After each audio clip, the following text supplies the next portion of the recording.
Thinking will not overcome fear, but action will. Said by W. Clement Stone, an American philanthropist, businessman. We all gather here to overcome our fear. This is Kolapan Sergeant Accounts. Meeting norms to be followed or please take it your third hand, I mean mobile. Put it on silent mode. I give 10 seconds for doing that. Move only when you hear applause. Refrain from talking about sex, religion and politics. If so, please be aware of it. It should not hurt other feelings or sentiments. During my second year undergraduate, I met with an accident.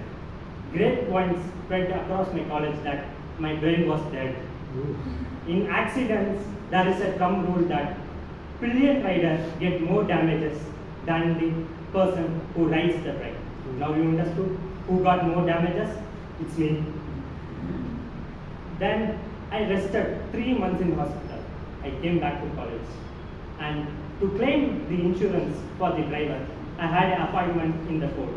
I asked my friends to drop me. They told that I won't bunk. And I asked them, please, I am having fear of riding bike because I met with an accident. But one of my friends gave a speech and said, don't fear the consequences. Ride slowly, you will get away with that. Then I rode the bike and I went the boat and then all formalities gone. From then till now, I never met with an accident. Touch wood. Don't fear of possible problems. Get away from it easily before it occurs. Fear has two abbreviations. Forget everything and run, or go forward and rise. Now I am introducing a person who helped me to overcome my fear of public speaking by getting me into the stage.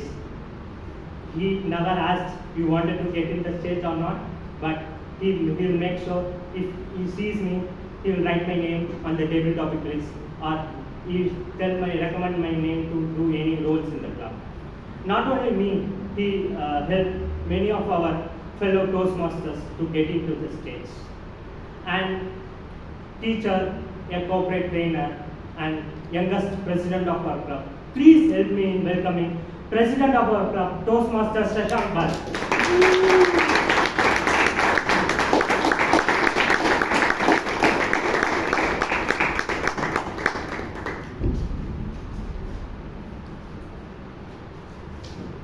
Good evening, fellow Toastmasters and most welcome guests. Good evening. Welcome to the legendary and iconic Bangalore Toastmasters Club. I call to order meeting number 1401 of Bangalore Toastmasters Club.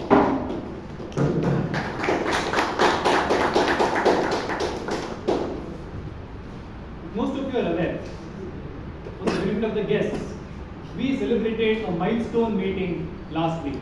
Meeting number 1400. We are only the second club in India to achieve this landmark of having 1400 Toastmasters Club meetings. But again, today is a new day, a fresh start again. As we inch closer to 1500, the next milestone meeting, we should start and prepare and present as if we are approaching the goal slowly and steadily, without having any attitude or ego or that burden of carrying forward 1400 meetings. Just move on in one direction. The Sergeant-at-Arms spoke about accidents. I'll narrate one more incident pertaining to accidents. A friend of mine, a school friend, we met after probably after school, we met after 4 or 5 years when I was doing my final year degree. He narrated an incident, his own story. He had a two-wheeler. He was one of the first people to get Yamaha R1, whatever, good brand. manual two-wheeler in Bangalore. So when he was riding, he always wore protective gear. But he had his younger brother who was riding a normal Honda Twister, normal bike. Always advised him to wear helmets and gloves when he rode the bike. But the younger brother was always adamant, saying, I am always careful. I am not a reckless driver like you are. You drive at 120, 150s. I drive at 50s and 60s. I am scared of my life. I will ride slowly. He always advised him to wear at least helmet, but he didn't care. His college was 2 kilometers away from his home. But one unfortunate day, when he was standing at a signal, he was not even riding. He was standing at a signal. From behind, a speeding car came and hit him, almost ran over him. His right leg had to be amputated. What was the lesson learned from this? It may not be your mistake, but if you are not careful, if you don't think about what may happen to us, we will face the consequences. Now, I am not saying always keep in mind that you are going to die or you are going to meet with an accident. No. What if? Right? What is the theme for today? Cross the bridge when one comes to it. That means think about something only when you reach there. How many of you agree with this statement? Can I see a show of hands? I agree to disagree with this statement. Absolutely. I always follow this one thing. No matter we should think positive. There's no second thought about that. Shouldn't we also think about what if something goes wrong? Without concentrating too much on that. Just one thought. What if something goes wrong? If we are prepared for that right now, then when that adversity comes in, when that something wrong hits us, we are already prepared for it. Take for example today's case. I was supposed to be here at 5:30. I had a meeting which got over at 4:30, 1 hour ride to this club. But I was stuck in rains like many of you did. And I just reached on time, 6:29 I was here. Imagine our VP Education slide there, was standing outside and smiling. Toastmaster Priyanka. If I am not here, what happens next? If she has this thought in her mind, if in case the president doesn't come, I'll have to go on stage and speak, I'll prepare for it. That thought is enough. She will have 4 to 5 good points to speak. But if she says, anyways he'll come, why should I prepare? And if I don't turn up, imagine her condition, it's like an 8-minute table topics on stage for VP Education. Right? So how can that help? How can we link that to Toastmasters Club here? Like again, our Sachinatams Kolapan mentioned, I make it a point. If you are at this club, you will definitely come on stage to speak for table topics. Right? Now, our table topic master, Toastmaster Ganesh is here. He will give you a lot of easy topics. I am sure all of you will ace it. But, having said that, we always think of all the topics given, our topic is the most difficult topic. Yes? All of us think the same. I should have gotten this topic. My topic is always difficult. If we have this thought in mind, if we are not prepared for it, what happens? You will come on stage, you will be blank, you will not know how to spend even 30 seconds on stage. Assume the worst. That's what I tell all the new members here. Assume the worst. What will happen if you don't have anything to say about the topic? Have some content ready, a short story ready, 1 minute story with you ready. I always keep 6 to 7 stories ready with me. And unfortunately from last 3 times I am not called for table topic because of the committee. But whenever I represent my club outside, when I go on stage, when I stand up, come on stage, I will think of which story I can tell on stage and how can I link that story to the topic given. So give me any topic in the world, I can talk for 2 minutes. But what am I doing here? Assuming the worst, assuming that I can't talk at all. I will have some content ready and I can do justice on stage. So, but having said that, without focusing too much on the negatives, think about that. What if that happens? Have a backup ready. I am sure it will always be a smooth sailing for you. Before I introduce the Toastmaster of the day who will take the meeting forward, Do we have first time guests here with us? Can I see a show of hands? First time guests? Can you please quickly stand and introduce yourself to us? Yeah, my name is. Thank you. My name is Anup. I work in a biopharmaceutical company. My background is medical background. I'm into research and development. I think I spoke to you, sir, a couple of days back, and I interacted with few members here. It is very exciting to be here, and definitely I think I can help myself improve interactions with people. Look forward to interacting with you all, and thanks for giving me an opportunity to be here. Absolutely. Yeah, good evening everyone. I'm Dr. Nivedita. So myself, I'm a dermatologist in Bangalore. So this is my first session and coming to Toastmasters, it's a very famous club. Everyone always aspire to come and join this club to improve ourselves. So it is the same way wherein I have also joined. I want to improve my communication skill as well as the leadership skill, which is very much required to any human being as well as doctor. So I just hope to be a good part of it. Thanks for coming. We're happy to see you here. Thank you. Yeah, good evening everyone. Myself Dr. Vivek. So I'm a radiologist practicing in Nagarbavi. So this is my first Toastmasters meeting. So basically I want to be a CEO. So I hope this is my first big step. So that's why I'm here.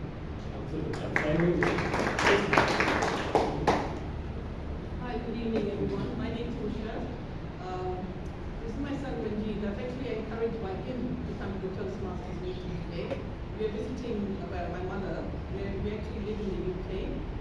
As for profession, I'm a barrister by profession, and I've been in the UK for over 30 years. It's a great pleasure to be here.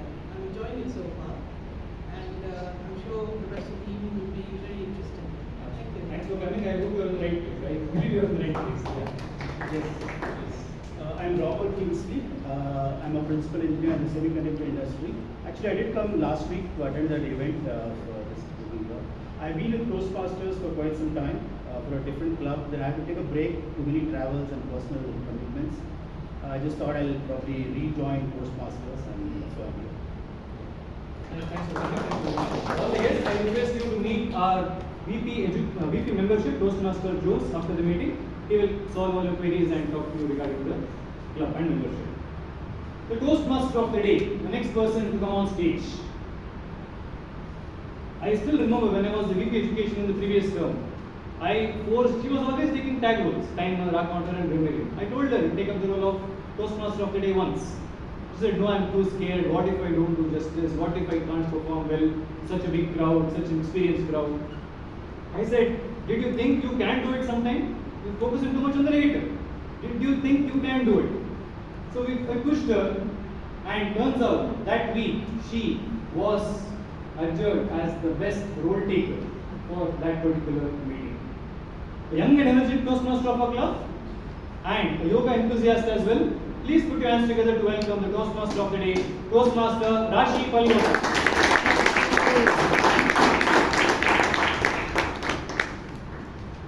A very good evening to each of you present here. As the TMOD for today, it is my responsibility to introduce you to the theme, Cross the Bridge When One Comes to It.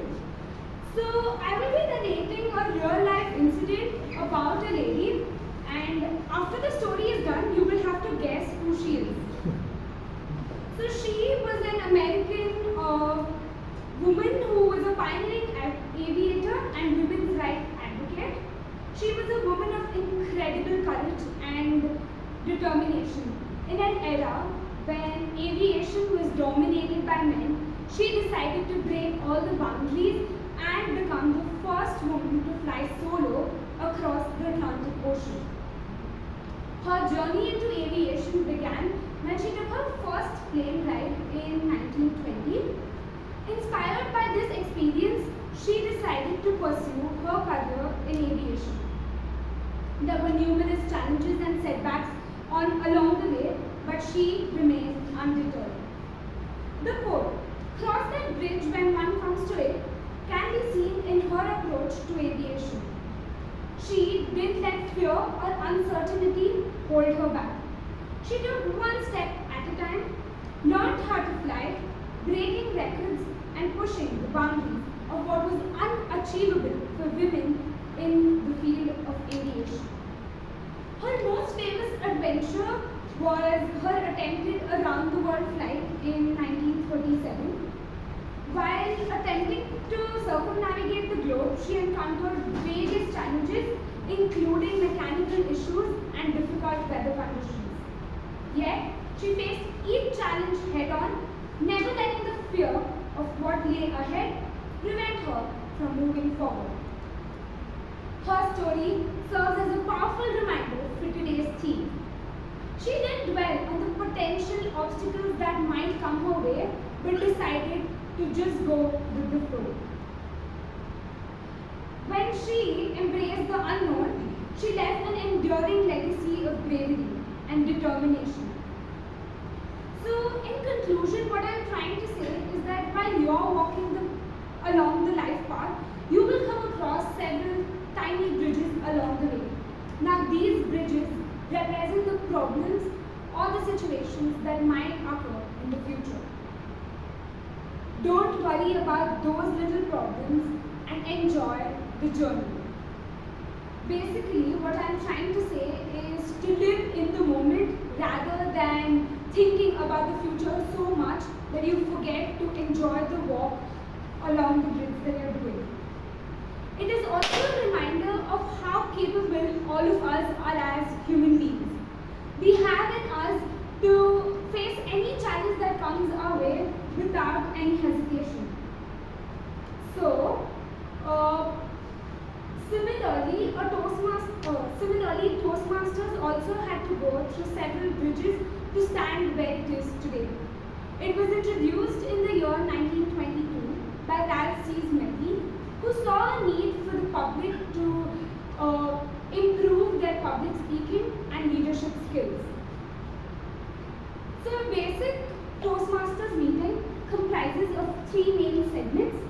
The first is the prepared speeches, where the speakers prepare in advance and meticulously work to deliver a speech. Second is the table topics session, which is also known as the impromptu session. Here you're put in a situation and expected to run through your brain and deliver. The last one is the evaluation. I think the evaluation is the most important here because all of us are here to learn. So we get feedback about how to deliver and how to become better as we go further. Today's evaluation will be headed by the general evaluator, who is a very simple, happy-go-lucky man, thinks life is just one big party, so not seriously but party even more seriously. One thing that people don't know about him, he says that he is younger than his sons. Now that is something that we will have to ponder upon. And his take on the theme for today is that however hard you plan, life throws a curveball at you. So don't worry too much and do your best. Please help me in welcoming our general evaluator for today, Toastmaster Joseph.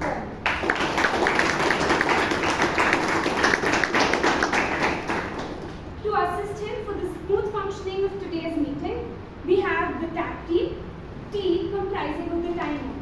He is a huge fan of both football and Formula One, and he believes that focusing on the present and the future will alter based on our current actions. Please put your hands together for Toastmaster Akash as the timer for today.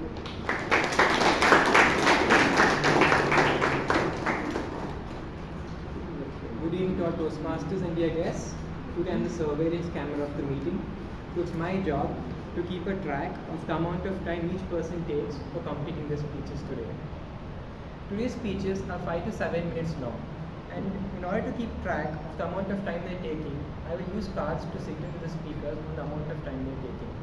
At the 5th minute, I shall raise the green card.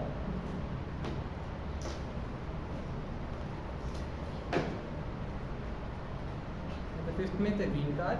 The 6th minute, I shall raise the yellow card. At the 7th minute, I shall raise the red card. Today's table topic sessions are between 1 to 2 minutes. At 1 minute, I shall raise the green card, 1.5 minutes the yellow card, and 2 minutes I shall raise the red card. I request everyone to keep the speeches in the specified time limit, and at the end of the meeting I shall give my report to the committee in order for it to become part of the club's permanent records. Thank you.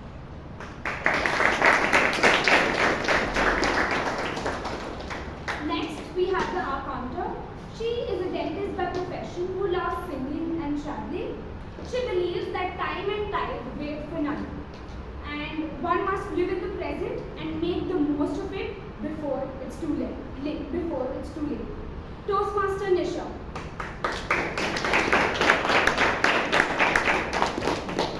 Thank you, Madam Toastmaster of the Day.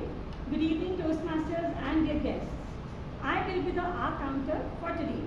The role of R-counter is to catch filler or crutch words such as so, and, but, or unusually long pauses used by anyone who speaks during the meeting. I will make a note of these words that are put in between sentences instead of silence, which can affect the effectiveness of a speech and make the speech little less attractive. During the evaluation portion of the meeting, I will submit my report to the general evaluator when called upon. Back to you, Madam.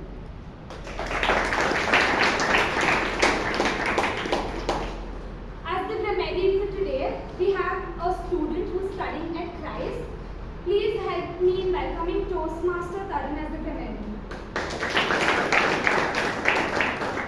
Good evening, fellow Toastmasters. Today my job is to examine your good usages and also your not so good usages of grammar, which is where my role comes in. And also I'll be introducing today's word of the day, which means bolster, which means to support or improve something. So you may bolster each of your speakers and evaluators to help them improve their opportunities. So therefore I will be taking track of how many times and who uses this word for the day. I wish you all the best of luck.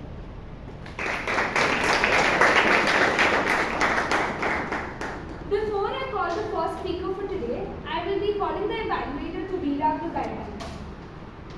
He is one of the oldest members of the club and he was there right from the day it was formed. He says that BTMC has not only helped him but his children. And he does not agree with the theme for today. He says that one should not wait for the problems to arise and rather set the goal and start working towards it. Please put your hands together for Toastmaster Robinson.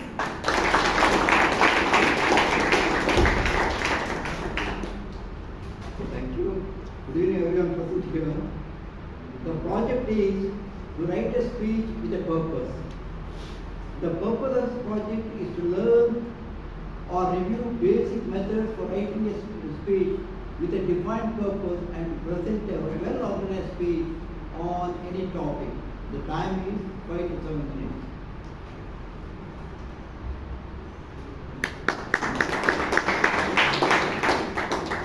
Our first speaker for today is a tech geek working as a software engineer manager. He says that he is an introverted person and does not mingle in the crowd. And his take on today's theme is that people are more concerned about the future and therefore to live happily, we must be in the present.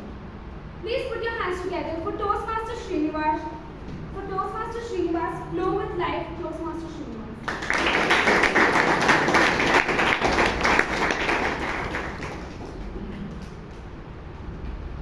Most valuable lessons in life cannot be taught, has to be experienced. Good evening, fellow Toastmasters and my beloved guest. Today I am here to share my life, which I have concluded the latest trip with my friends. This was done a couple of months back, where we went for Valpai. It started as a cruise. We started by 7 a.m. in the early morning from Bangalore, and we reached Coimbatore by 3 p.m. Our plan was to go to Isha Foundation Temple in Coimbatore, which is quite famous. I think most of you will be knowing that. And we planned to reach by 5 p.m. And as soon as we started from the hotel and and reach the place by 5 p.m., we came to know from the people around them the temple closes by 5. That was quite unexpected. Generally, I have never seen temples getting closed by 5 p.m. I didn't plan for it. So we were quite disappointed because it didn't go as per plan. This is where I learned my first lesson. We need to plan each and everything in life, and that is very important for us. Somehow we missed planning this minute thing and didn't consider that temples can even close by 5 p.m. Generally in Bangalore we don't see that, right? Life starts by after 5 p.m. So next day we started our next leg of journey to Valparaiso. We started by sharp 10 a.m. from the hotel after having a sumptuous breakfast. Who can miss that? As soon as we started, we would have just reached 2 kilometers in a car, and while applying brakes, I was hearing a cracking noise. This was quite astonished. I never thought about that this could ever happen, because just 2 weeks before, I have serviced my car. This was the least I could expect when you see your friends glaring at you. Did you plan it well? But considering the dark sections ahead, I was little cautious, and we as a friend group wanted to take a risk-free approach and go to a nearby Skoda showroom and take an expert opinion on it. So, having searched in the Google map, I see the nearest Skoda showroom was just 5 kilometers away. So we detoured our journey to the nearest point and went there. One of the challenge in this type of scenario is it can jeopardize your plan and your resort bookings and all. So we as a friend circle thought, let's come up with some other plan. So one of my friends out of box thought, there is a friend in Coimbatore whom we can take car and leave this car over there and proceed with our thing. Considering we don't want to jeopardize the plan as such and move ahead, I believe in this point. But as we were nearing to the Skoda showroom, we showed this car to the showroom person. His name was Mr. Jayaprakash, who was very polite, and he was very welcoming to us, having understood our story. He told, sir, please be seated in the lounge and relax yourself. I'll try to do my best, whatever is possible. So once we were sitting around and discussing about our next plan, when can we call, when can our friend come and use this car, and how can I proceed with our next journey? Because we hardly get leaves in software field. We don't want to miss this plan. So with this, suddenly Jayaprakash came along running and saying, sir, you need not worry. It just will take just 1 hour for us to fix this problem. It is just a disc brake change and you can go ahead. Disbelieving this fact, because sometimes customer care executives will overpromise and under-deliver. We thought our plan is more important, and we kept interacting with our friends so that he can come to the Skoda showroom and give back our car.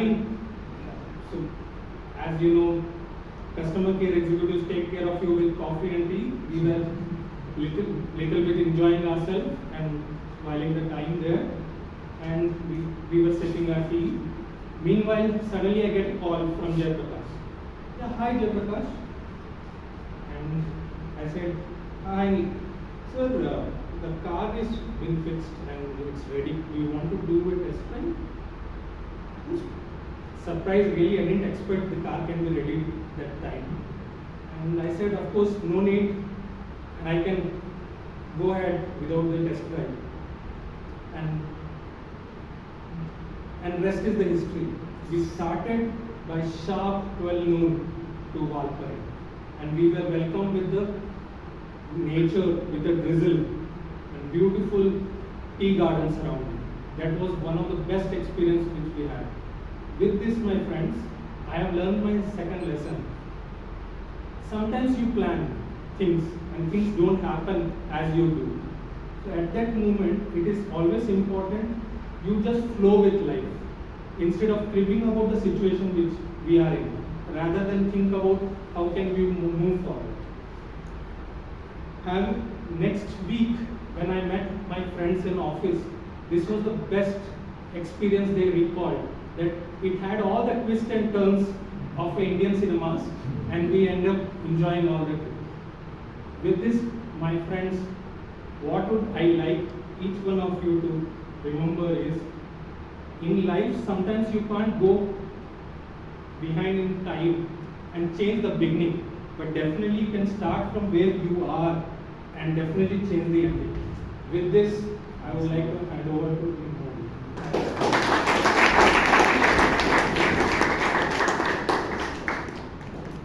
With all the life lessons that I taken from the speech, I also want a friend's trip. So for the next speech, the evaluator is someone who is currently working in IBM as a manager and is interested in sports. He believes that we shouldn't do micro level planning and just deal with things as it happens. Please put your hands together for Toastmaster Sudeep.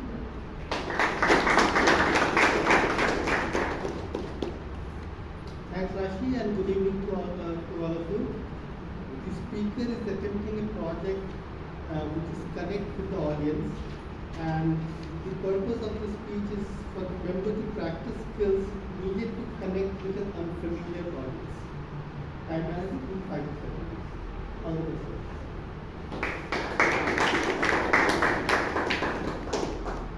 The speaker is a software engineer, biker, WhatsApp trainer, newbie cook, foodie, and recently into management. He recently fell in love with the Hobbit series of movies, and his take on today's theme is that we should think ahead, which helps him cross the bridge safely. His speech is all about finding connections between two different things. The speaker is trying an unfamiliar topic and trying to join the dots. Please help me in welcoming Toastmaster Abhay, learning on the spot, Toastmaster Abhay.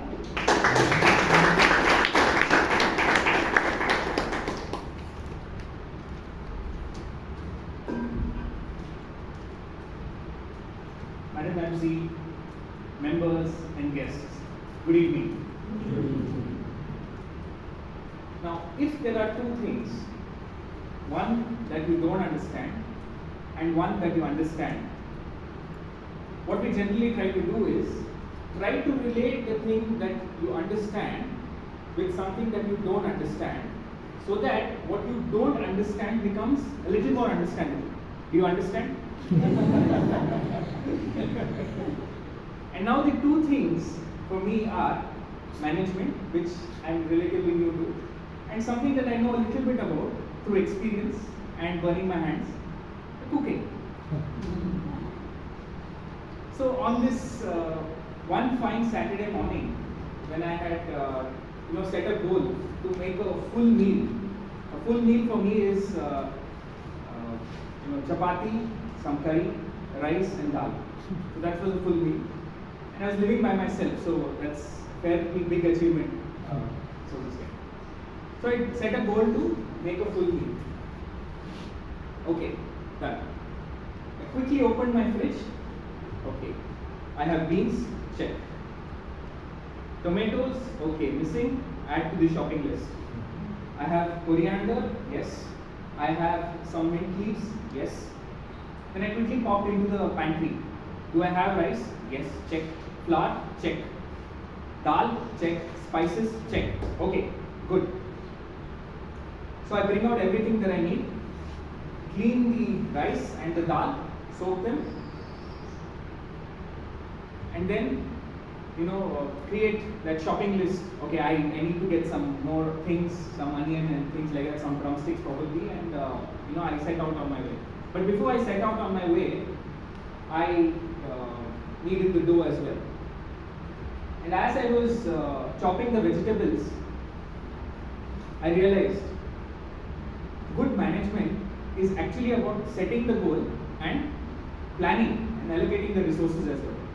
So this was my first takeaway that I had on it. So I went out, came back, the dal and rice was soaked. I took a cool drink, sat down. Meanwhile, the cooker had the dal steaming, and also there was a pot of rice that was boiling. So as I was drinking my cool drink, just relaxing a bit, the cooker whistled the third time, and my break was over. So I put down the cooker from the stove and started to cook the vegetables. Took a clean new pot, added some oil, some sesame, not sesame, some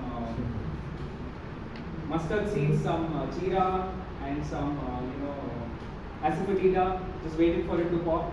Started to add the vegetables. Okay, onion first, takes longer time to cook. Then the beans, then some tomatoes. Okay, started to boil now. Okay, capsicum is very soft, very easy to cook. So put it in the last. And then what I did was I took some chili powder, some coriander powder, some turmeric, some salt, mixed it all in. As I mixed it in, I realized, okay, everything is cooked. I just took a little bit of water and started to pour. And when I did that, I came to my second epiphany. Now you may have a team that is like the different vegetables, already perfectly talented and with all their flavors, individual flavors of the spices. But until you don't add that water of collaboration, right, or teamwork, things really don't work out, right? So this was my second epiphany for it. And then, as usual, I went on to cook some dal. I made everything ready. Dal was perfectly ready. I put some spice, nicely flavored. Put some tamarind paste mixed with water, and the dal was almost ready. So I went back to the chopping board, took some mint and some coriander, and sprinkled it on. That is when I realized one more thing. Guess what? Pardon me? No gas. No, gas is there. I was on an electric hop, so there was electricity as well. So I realized that a leader has to be like that coriander and mint, always getting freshness and perspective to the team. And only then can the team go on ahead, propel ahead with new energy, with facing every problem and so on. So the curry was ready, the dal was cooked, the rice had boiled, and I had taken it off the steam. Now I came to the most dreaded part about the thing, and that is exactly. I had burnt a lot of chapatis, eaten a lot of undercooked chapatis, and so I had come to this point where I was fairly competent, not so great, but fairly competent to make an edible chapati. So I took a look at that dough that I needed. Okay, it was fairly soft. Now I took some ghee and just made it nice and round. Cut it into small cubes. Started to roll the chapati. And guess what happened? I came upon another effort. So I thought that a good leader has to be like a dough. Like the chapati dough. We should be flexible enough to bring in everyone's ideas together, and should be firm enough to make sure that the output is proper. If for example you're too hard, then your output is not so great. The chapati is never so soft. But then if the dough is too floppy, then the chapati won't really take shape. So having come upon so many things, and the meal was ready, I put everything on a plate. Put a chapati, put some curry, some dal. And I started to take my first bite. Guess what happened? No, I forgot a lemon there.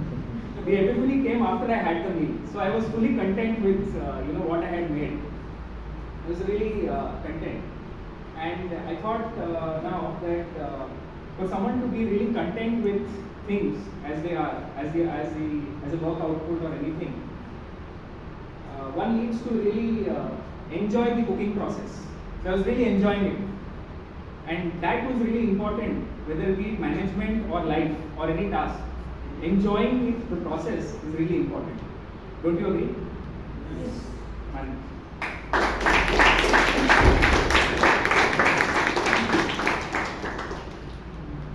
I really loved the connection between the management and cooking, and I think you put your point through the audience. The next evaluator is someone who joined BTMC while he was working with Paragon. Now he is on his own taking baby steps into the world of training. For today's theme, he quoted Martin Luther King Jr. You don't have to look at the whole staircase. Take the first step with belief and confidence. Toastmaster Sheep. Thank you, Toastmaster of the day. The next speaker is attempting project number 2 from level 3 of Innovative Planning Pathways. Prepare for an interview. The purpose of the project is the member to practice and bolster the skills needed to present himself well in an interview. The time is 5 to 7 minutes. Thank you.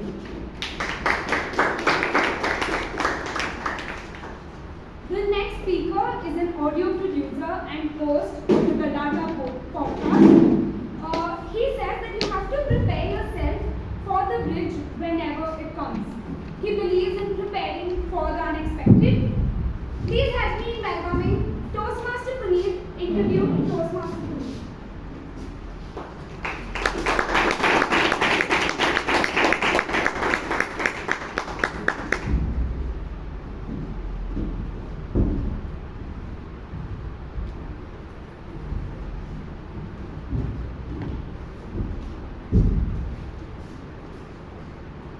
Hi Puneet, welcome to Vector Hospitality. Thank you, Anand. It's my pleasure. So, Puneet, I just want to ask you straight out, why did you, of all the opportunities that you have, why do you want this job?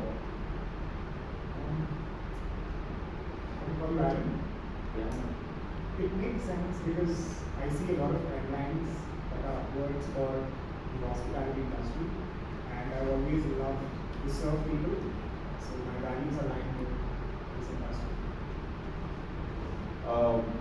As you may know, hospitality is extremely stressful.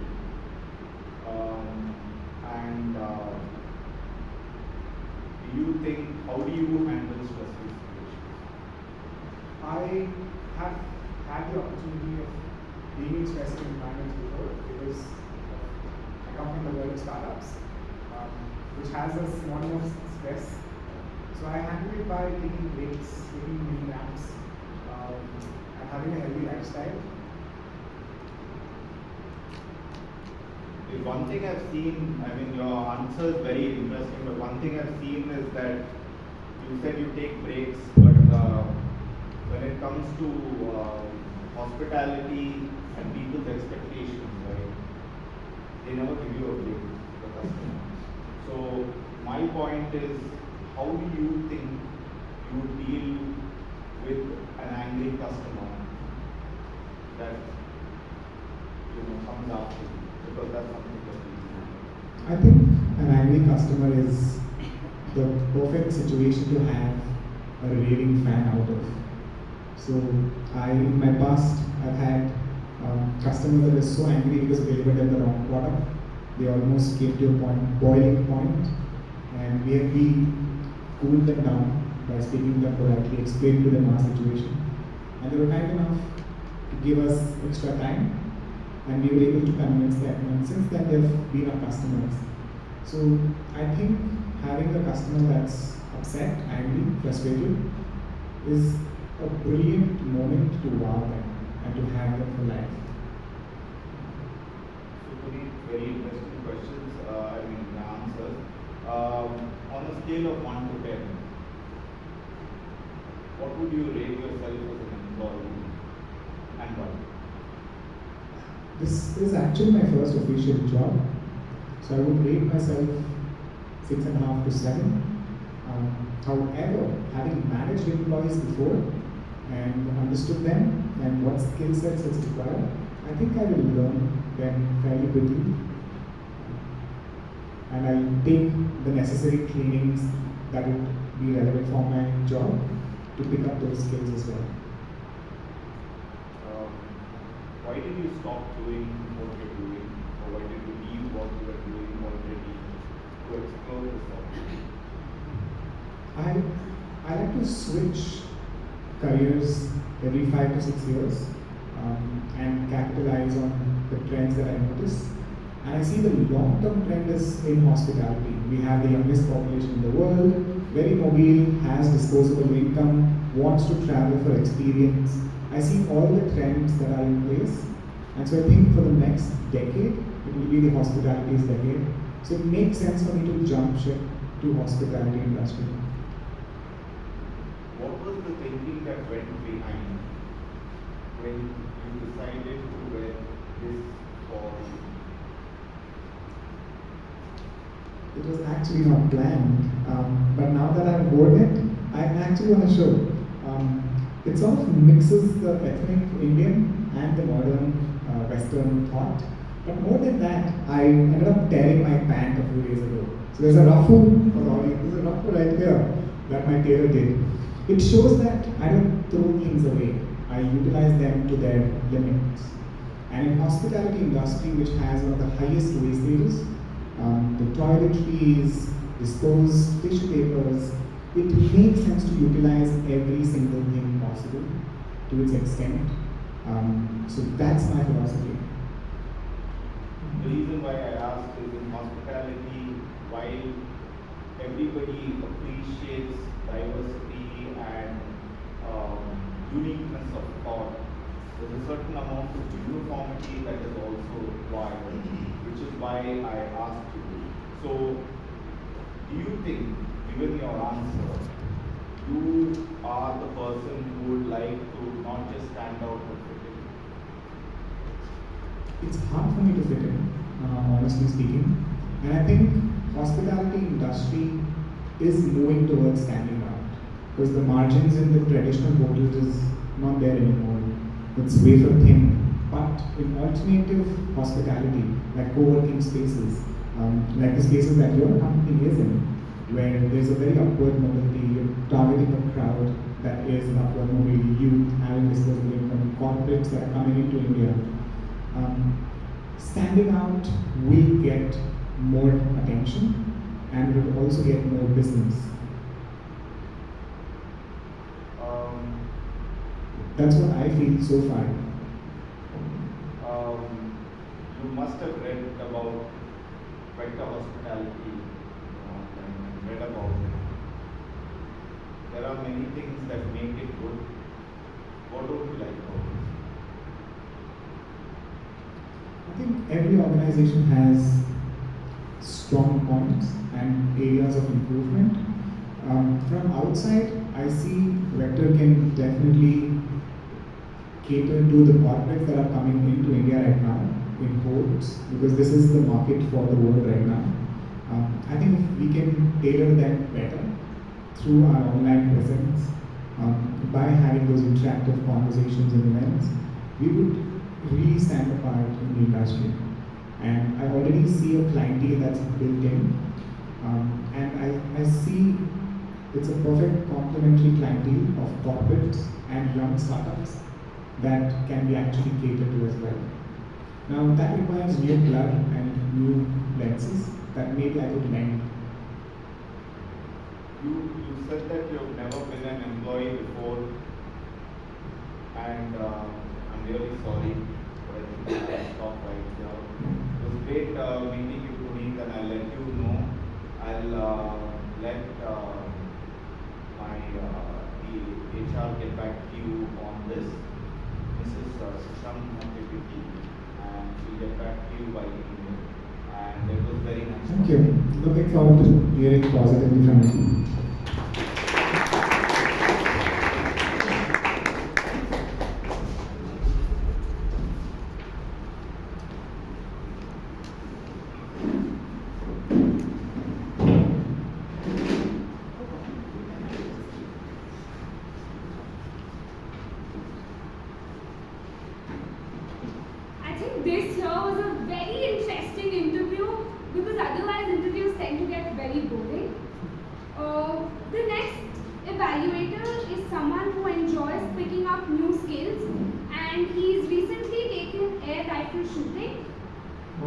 thought to share the platform with Dr. Kiran Bedi, CEO of Mintra, Ankur Badiku, and Ganesh Prasad from King School at IIM very recently. And his take on today's theme is that we should all practice dolce far niente, I hope I've pronounced it right, which is known as the art of doing nothing. Please put your hands together for DT and Lalit.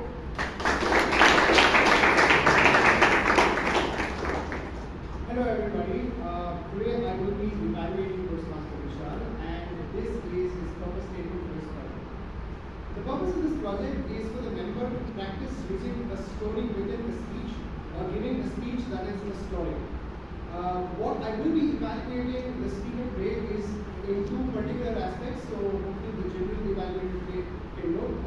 Body language and voice modulation is going to be my specific criteria. Thank you so much. All the best, Toastmaster Vishal.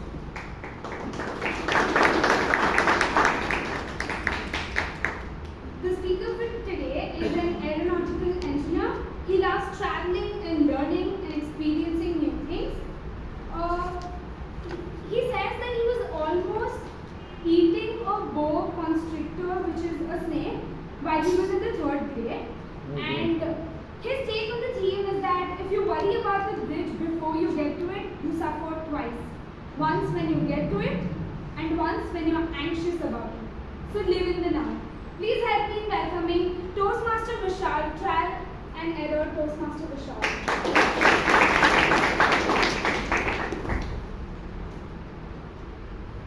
Caps flying in the air, cheer and joy in the air, proud parents and happy graduates all around.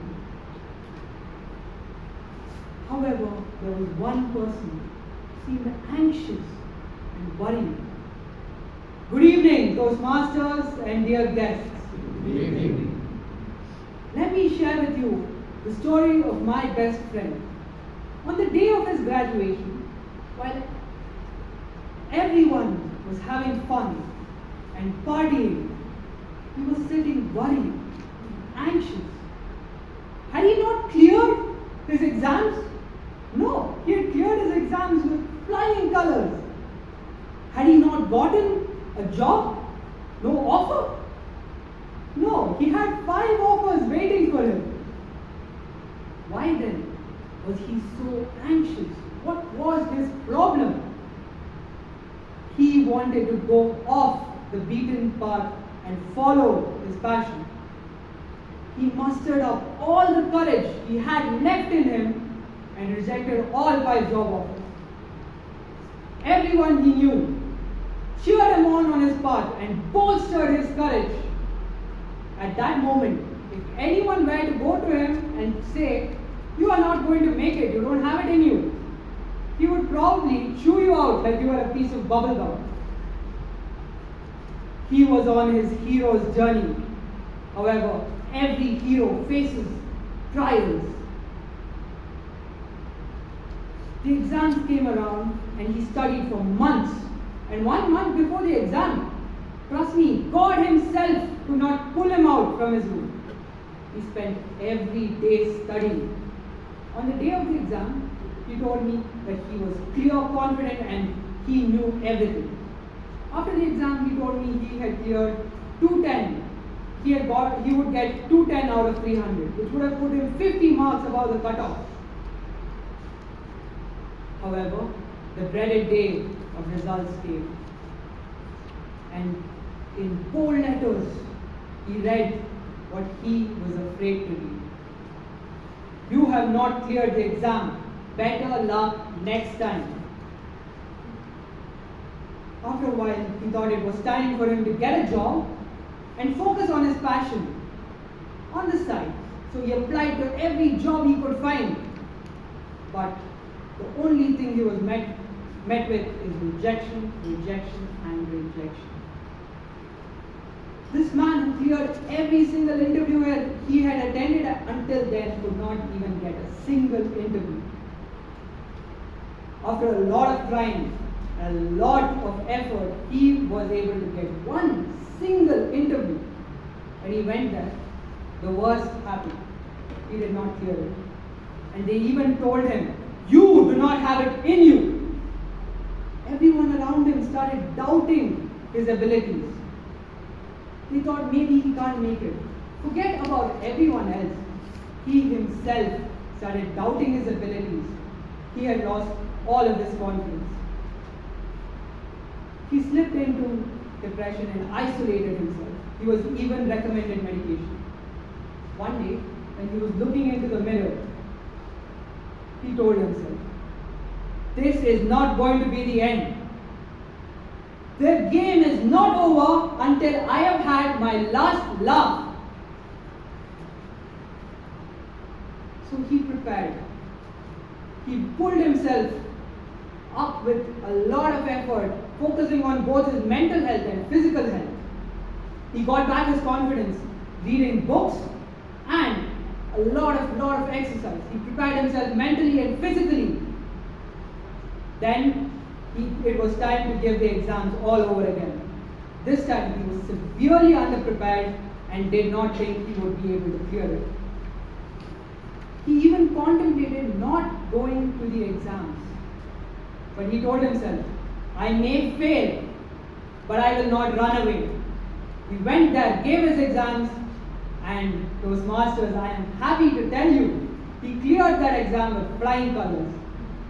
However, he had given another exam, which was much more difficult than the one that he was aiming at. He told me, never in 1,000 years will I be able to clear it. And he had thrown away the hall ticket and refused to check the result. When I urged him, I told him, "Check the result. You don't know what would happen. You never know. Maybe luck, maybe your effort." And when he opened the envelope, there it was. "You have cleared the exam. Congratulations."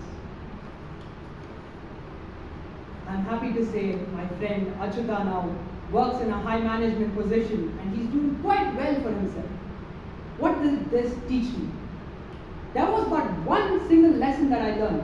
The moral of the story will always be try, and if it doesn't work, just keep trying until you succeed.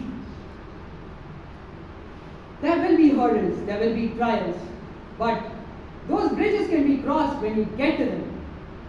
Just move forward and you will get to the bridge.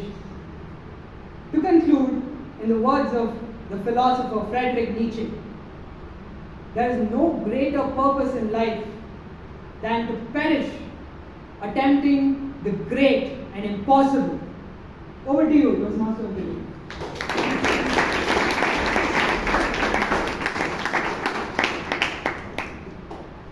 I take back a lot from this because I'm learning too many new things and it becomes very difficult when I'm rejected or demotivated by someone.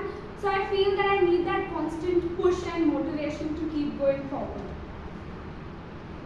So we have finally concluded our prepared speech segment and now we will be having a 5-minute networking break. So please go around, give motivation to others for the table topic. It's going to be very exciting but very nervous.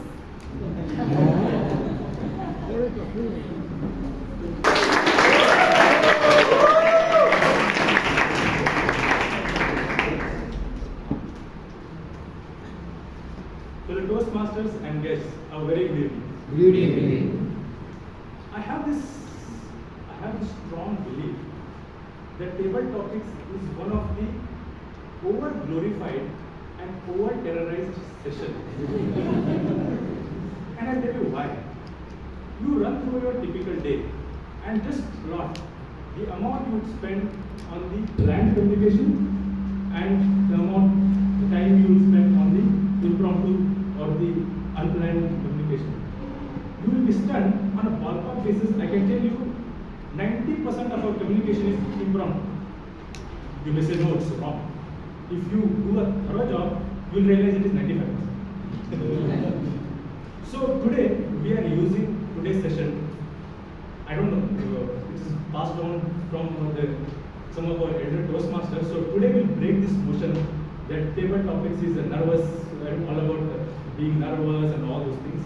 Today we'll just explore with a sense that this is what we do every day, and this is just the extension So with that thought process, we'll be ushering into this session. And for the audience, I just request that each one of us coming on stage is going to explore with this thought process. So would request you all to welcome them with the thunderous applause, and maybe we can have a demo to begin.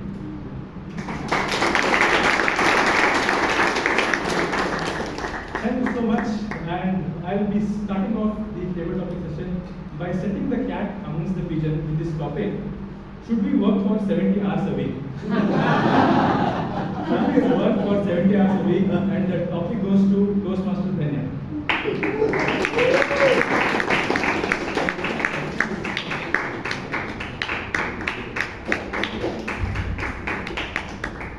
So yeah, should we work for 70 hours a week? I mean, of course, that's the first controversial statement which started. What are the next?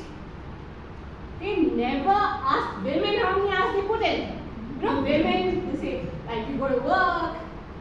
How many hours is that? At least 8 hours. And you work in Bangalore, 12 hours, gone. And then ask someone like me, who's an entrepreneur, how many hours do they put in? I mean, you sleep, you're thinking of your work. You dream work. You get up. I mean, of course, they say you're living your dreams, you're trying to make your dreams, but then that's what it is. And then I go for time management sessions. And what do they tell me? Time management. Yes, I need to get my time management right because I need to work in 70 hours. Forget 70 hours. I want to target to work in 40 hours, whatever. And what do they tell you? Make time planning. What's the best time for entrepreneurs to make planning?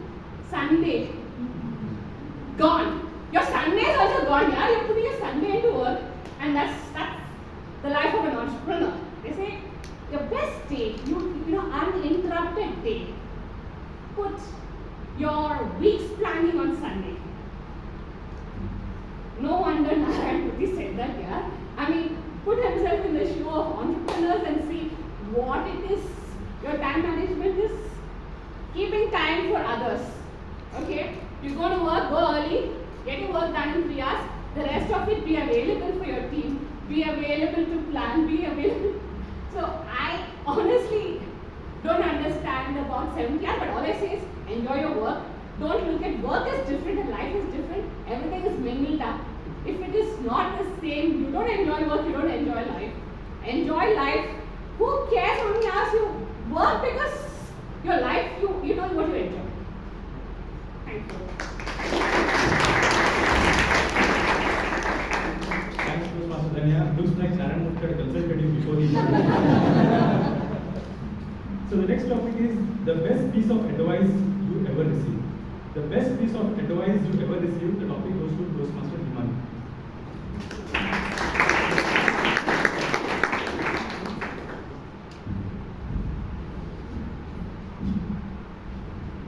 I think the best piece of advice I received once in the beginning of my career was don't be emotional, be professional.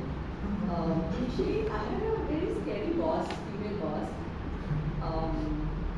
Anytime I would not meet my deadline or not deliver as per her expectations, and obviously I was not very communicative. I would just do things in silos, and I would just close the deadline, go to her and tell her, I'm going to deliver tomorrow or whatever. And if there was some sort of expectation mismatch or something, and then I would just end up getting hurt, she would yell at me, or so I think I was really learning, it was my first stint in my job, and this is back in 2009 or 10. So I think that, and since then I've really grown as a very good professional. I would get emotionally wounded, hurt, and I would not even go back and tell her that, how am I getting impacted with all this. But then once I opened up with another mentor in office, and she really helped me and advised that don't be emotional, be professional. She's also a human being, she's a boss, and it's all right, and that has really helped me. Thank you. Thanks, Toastmaster Dhiman. Generally, the bosses who say be professional are themselves professional. Next topic. I can calculate the motion of the heavenly bodies, but not the madness of the people. I can calculate the motion of the heavenly bodies, but not the madness of the people. And the topic goes to Toastmaster Vijay Kalpana.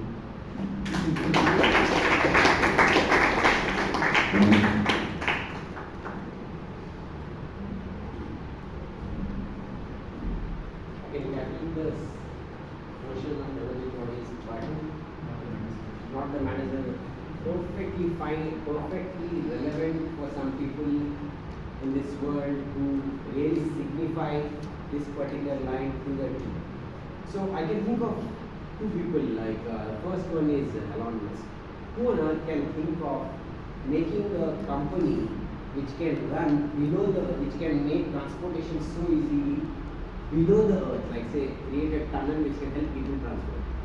That's, and also along with that, think of heavenly bodies, like say create a company called SpaceX, which can the first company to safely land a launched rocket.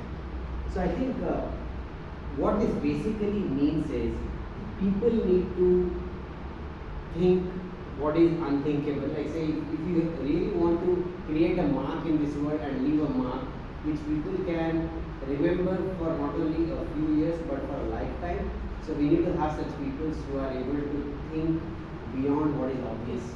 So one more person I can think of is Steve Jobs. I think like till there are going to be connected device on this earth, and till the time there will be a discussion on design thinking, so there will be people who will remember Steve Jobs. And I truly believe that all the people who are able to do this day in day out consistently over a period of time are not only going to become successful but are going to leave mark in this world. Back to you.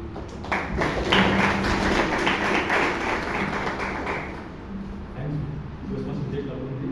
I can give any difficult topic to Vijay Kalpana but cannot shake his confidence. Next topic, tell us a time when you bend the truth a little. Tell us a time when you bend the truth a little. The topic goes to Toastmaster Sambal.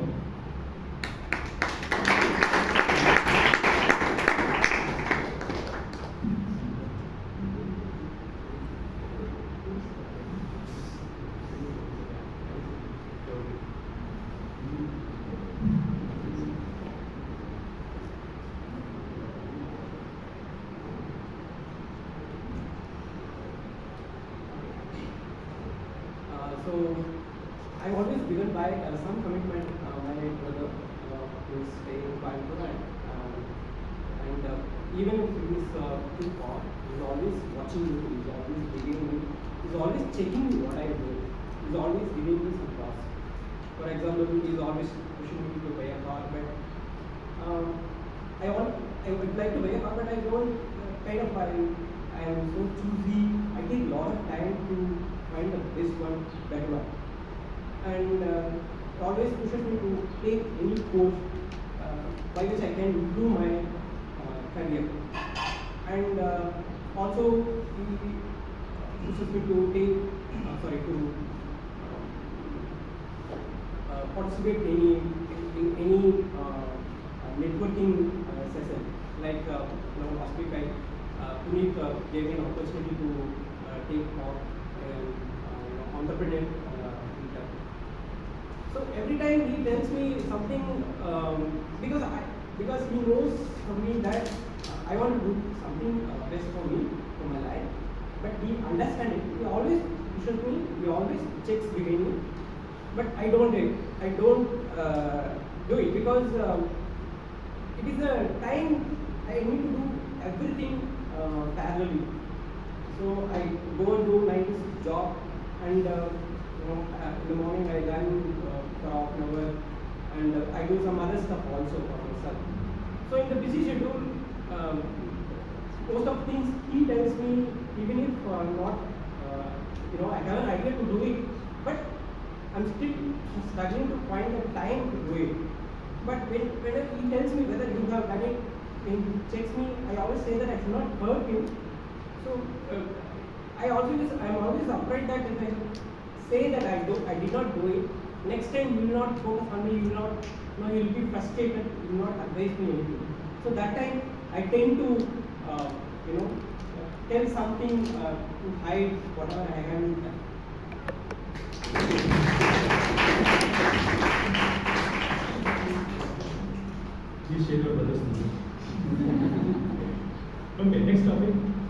not lazy, I am on energy saving mode. I am not lazy, I am on energy saving mode. The topic goes to Toastmaster Vasavi.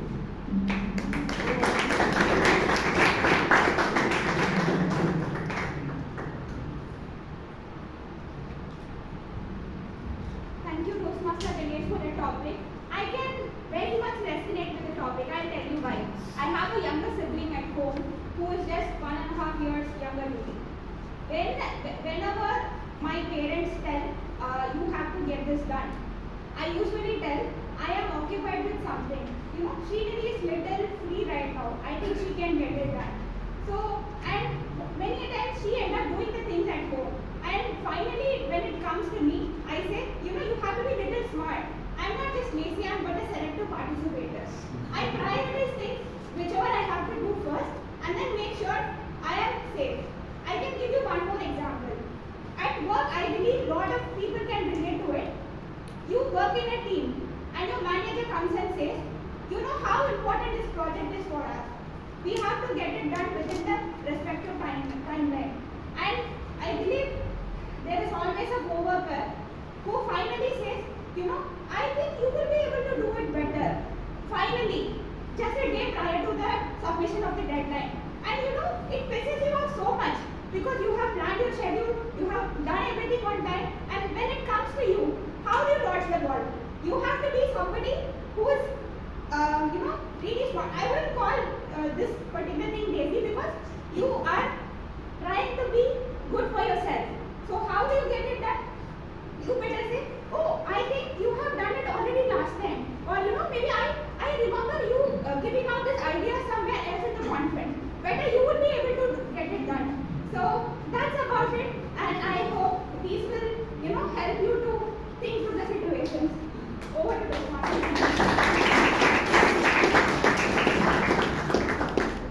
This almost looked like a prepared speech. Okay.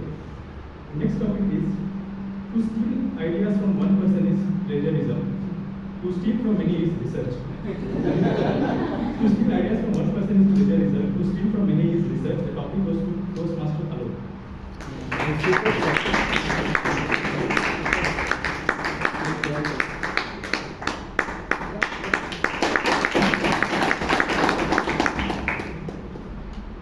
I won't give out the name, but I had a friend who actually plagiarized from many people. Not a real topic, so coming to the first aspect of the topic. But yeah, he would be this person. I was new to blogging at the time, and I really had a lot of pride in my work. And suddenly, this guy in college, he starts whipping out articles. I've never seen him speak fluent English. He starts whipping out articles, and there you go. People are commenting on his posts like they were very new. And I was wondering, how did this transformation happen? And eventually, I read a few of his articles and pasted some of them on Google. And voila, they were found in 3-4 other places. And this guy, he was good at plagiarism, he was good at research. And a few years down the line, I totally get what he's doing. I mean, I'm a sales professional right now, and I absolutely don't have the time to do in-depth research and prepare my own presentations anymore. So what do? I get inspired. I neither plagiarize nor do I research. Maybe I do a little bit of research, but I'd like to call my work as inspiration. The last week, a couple of weeks earlier, I was preparing this presentation. My presentations are bland. I'm good at content, but I'm not good at design. So what do? I go to a group folder, I pick up the best design from there, alter my language to suit the design, and present it to the customer. The customer is, wow. And I say, thank you so much. My boss is impressed, the customer is impressed, my work gets done. So I think once you enter corporate life, you would neither be plagiarizing nor would you be researching. You would all be inspired, continue to get inspired, and get your work done.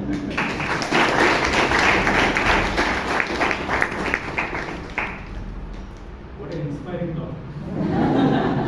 Your friend must have been have earned a doctorate by now. He's the Anu Malik of Toastmasters. Next topic is People say nothing is impossible, but I do nothing every day. People say nothing is impossible, but I do nothing every day. The topic goes to Toastmaster Chirag.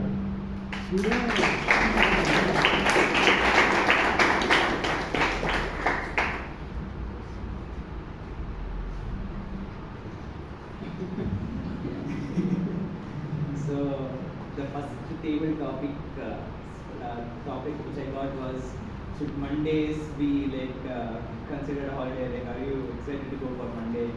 Like some big gnani, I told you, full Monday, give me Monday, like full as ready for Monday and all that stuff.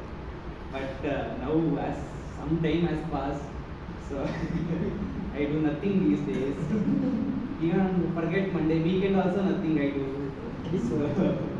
So yeah, I strongly believe that we must work hard and try to achieve the impossible, do our stuff. But it's hard to be motivated all the time. So, but then I try to be, what do you say, try to motivate myself sometimes and tell me that I will do, I can get it done. So yeah, I try my hardest and improve myself and try to do something as I'm doing now. So, so try to think of something, waiting for the green card to show.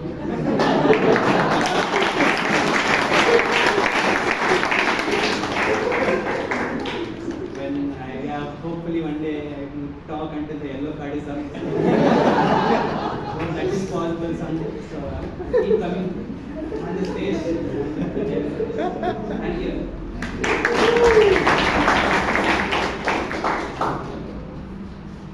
I also do nothing but scared to admit it. You are the The best boss I ever worked with. The best boss I ever worked with. The topic goes to Toastmaster Nagesh.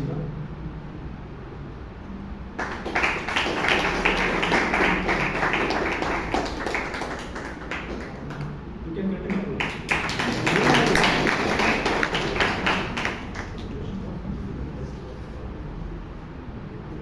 The best boss I ever worked with, and still I am working with him. His name is Prasanna Kumar. Why I am saying this? Because he is the one who suggested to join this club. He was so understanding that he could identify what are the lagging points in me, and he suggested to join this club. Not only this, he himself called me to his cubicle. He opened his laptop and Googled his address and he gave me even the phone number. So I'm very fortunate to have him as my boss.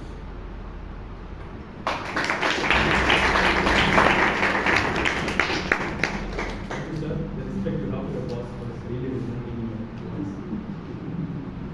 The next topic is, a man can do as he wills, but not will as he wills. A man can do as he wills, but not will as he wills. Topic goes to Toastmaster Aditya.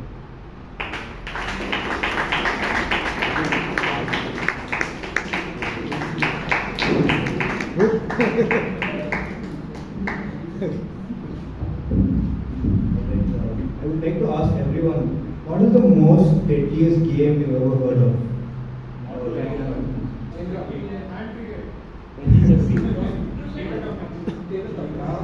You could say bodybuilding or boxing or mixed martial arts, but actually the most dangerous game ever is life, because in the end you don't even make it alive. And I would like to start off by saying, since we have this gift / curse of mortality, it makes us as a self-sharpening blade. It helps us perform to our maximum extent, because every day might as well be our last. And that provokes an intense inspiration in the human spirit as a means to achieve everything in a short time frame. For example, we only have a limited time frame, yet our species have come along so far, from the industrial revolution to the making of many industries to now the AI revolution. So the main catalyst for humanity and the achievement bias for humanity is our constraints in time. We can achieve a lot of things in such a small time frame. As an entrepreneur, as a scientist, and as a bodybuilder, I could say that this gift of life is a means of achievement. We need to fill in we must cram in as much of success as possible as we can in this specific time frame called life. And we must take care to have an empathy towards other people, because we are all having a similar time frame to each other. We're not immortals, we are not robots, we are not aliens, we're just humans. But yet, as a species, we achieve more things than any other species could possibly achieve. Thank you.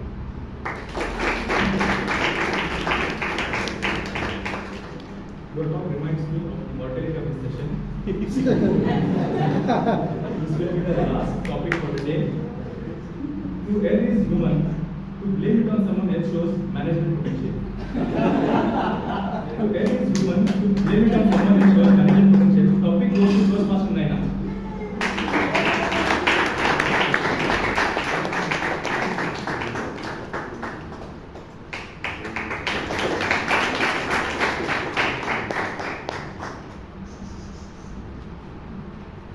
I believe there are only two types of people. People who take responsibility and people who blame others. And it depends on context as well. When you're an employee, your boss blames it on you. But when you're a boss, you blame it on someone else. When you're with your sibling, you blame it on them. But when you're with your parents, you blame it on yourself. Because you don't want your little brother to get hurt. Dear friends, it's all about context. You are one person and the other, just based on the situation you're in. The other day, I was with my brother, and I had left from the outside overnight. And I know that that's my responsibility, but he goes to bed after me. So I woke up and I was like, Arjun, why do you leave all the food outside? What the hell? I can't even rely on you. And he was just like, what did I do? I go to college, come back, water the plants, eat and sleep. But that's how the game of siblings is played. Sometimes I cut him some slack and I don't blame it on him, but most of the time I do. Now, some people are nicer than others, like my boss. He never blames it on us. And learning from him, we also never blame it on anyone else. But such is life. You blame it on others, you blame it on yourself. Over to you.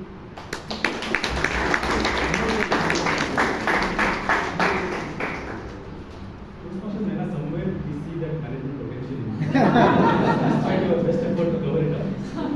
So that brings us to the end of this session. I thoroughly enjoyed giving the topic and listening to you all. Amazing attempt, and I must say, we didn't cross the bridge, we took that quantum leap over the bridge. Thank you so much.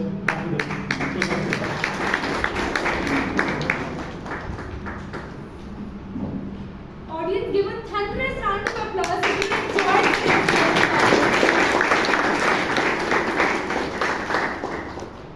The last segment for today's meeting, the general evaluation.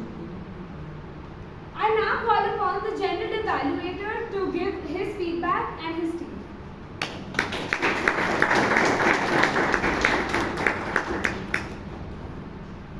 Thank you, Madam Toastmaster, fellow Toastmasters and dear guests.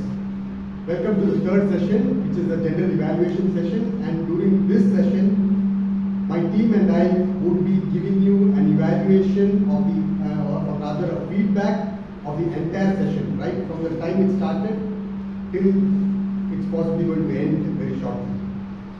Now, while starting, let me just set the context of the theme first. The theme is an idiom, and there were interpretations that it is more about not planning. Let me set that right, because it's about not worrying about things that may not happen. I think that's the basic meaning of this idiom, and I just thought it's best to set that context right. Now the meeting started sharp at 6:30, and I think a lot of credit for that should go to the sergeant at arms or Sandra Comes Production. So the beauty of Sandra Comes are two main parts. One is, you can please take a seat, one is planning or arranging everything before the meeting, and I think he's been doing a fabulous job right from the first meeting that he's taken charge.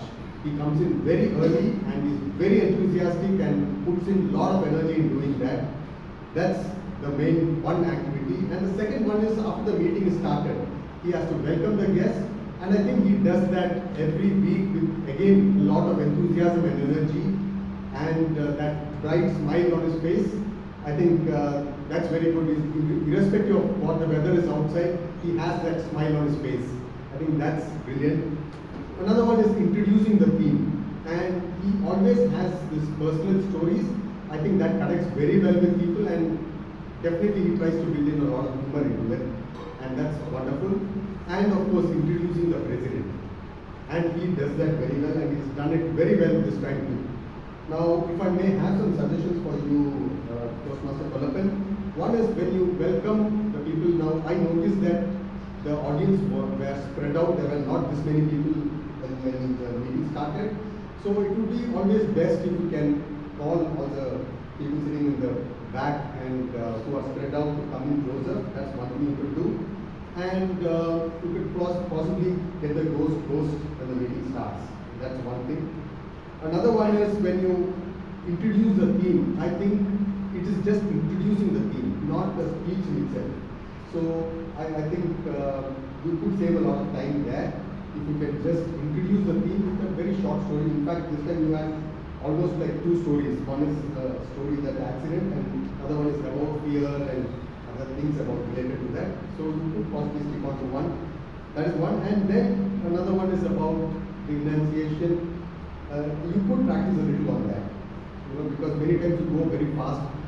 For example, most of the times I hear that when you hear an applause, that ear is missing, and we hear just when you applause. I mean, that's what we get to hear many times, and it is not right. So I think those things you can keep in mind. But otherwise, I think he does a fabulous job, and he's very proactive. If you noticed, when Punit's voice was not carrying, he immediately got a microphone. Or when somebody's here and the mic is not set to their level, he comes and immediately does it. I think you've done a fabulous job. Let's hear it once more. Now coming to our president, Toastmaster Shashank, I think every week we get to hear again some personal stories which he connects very well with the theme, and we did hear one today. Another important thing that President Shashank that you did was, I think, you brought in the relevant and importance of the 1400 meeting. It's a milestone that I can't say not many clubs.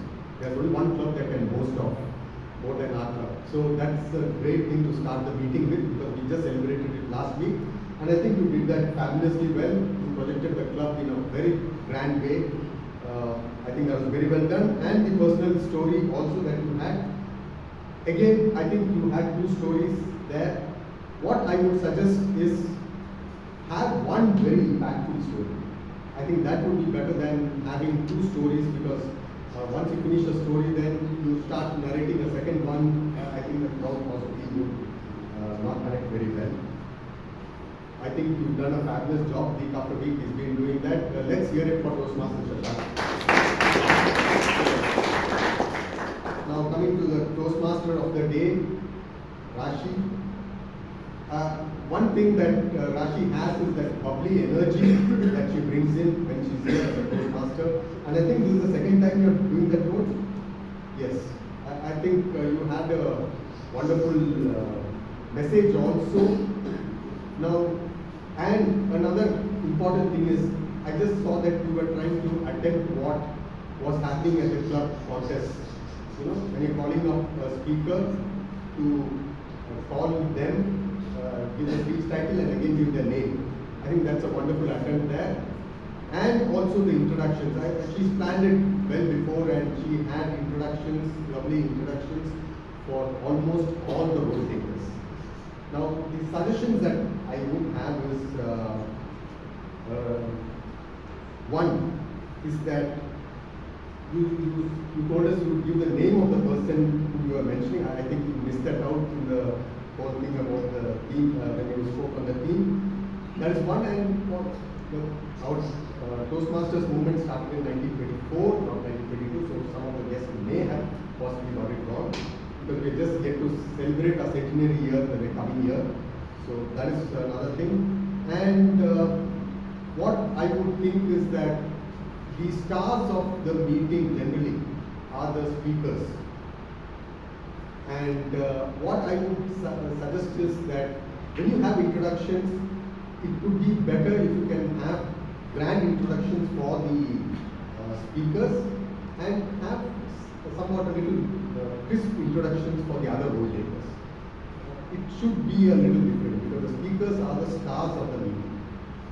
So that is one point you could possibly do. And then I think you did a good attempt at connecting the transition between the speeches. You made a good attempt at that. One other thing I would say is, though you made that attempt at bringing in this professional way of speaker, name and speaker, I think you need to practice it a little better, because when you mention the name of the speaker, then the speech title, and then again the name of the speaker, there should be a gap between them, a pause for people to register, because it was going in one same breath. So that's what you could do, but otherwise I think she's done a fabulous job. One of our youngest Toastmasters, and she is always courageous to take up this intimidating role. Let's hear it for her. We then moved on to the prepared speeches, and the first speaker was Toastmaster Srinivas, who was evaluated by our founder president, Toastmaster Robinson. Welcome. Thank you, Jose. Good evening, everyone present here, and particularly this round. Don't be anxiety, you're giving the speech now. He gave his second speech in Toastmasters. I must congratulate Srinivas for the confidence displayed. He had to learn and display basic methods of writing a speech. A speech contains three aspects: opening, body, and conclusion. And all these were well contained. We opened your speech. Most valuable lesson in life cannot be taught but experienced. Then the story started from Bangalore. You got your car serviced. Along with your friends, you were wanting to go to Vallabhari, and plans upset. Look at the story. Plans upset. They went to Isha temple, it was good. They had not checked. On the next day, after some breakfast, they started. Car gave problems. They go to spot a repair. At the same time, another member of the team, call for his friend, wait for that call. J.M. Cash comes in. What a story, nice story, I can remember. Then, finally go to that place, listening of your tea estate and all. See, excellent story. I can easily remember since you narrated. And second speech, you are full of confidence. Voice was good. Everybody, I am sure, you are aware of the voice. Body language excellent, going there and displaying. You were very comfortable. Eye contact, again good. Free flow of your presentation. There are two, three things, or two or three things you must remember. One is voice for the flow. And humor.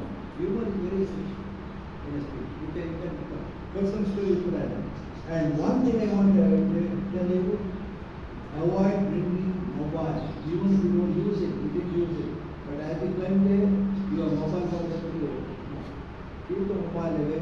That for a speaker, very dangerous. Otherwise, well done, congratulations.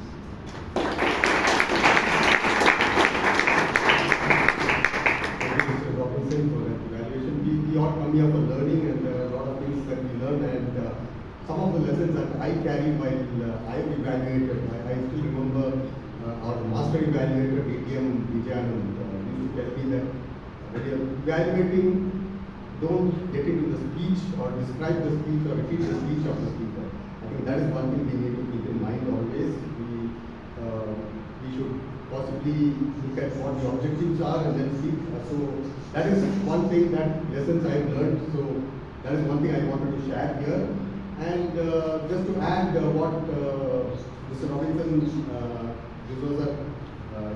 had some points for you, is that I thought when you're coming to the structure opening body conclusion, the conclusion you had the messages twice. I think that is something that you could have focused. So possibly diluted the whole conclusion, the impact of the conclusion. When you give two messages as a conclusion, because when the first message came, we almost thought that the speech is ended. Then you had another conclusion, another message there as a conclusion. So that sometimes dilutes the effect of the conclusion.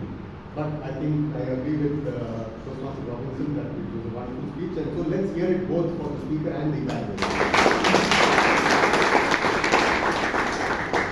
Now the second speech was by Toastmaster Rabbi, and we had Toastmaster Sudipto evaluate. Please.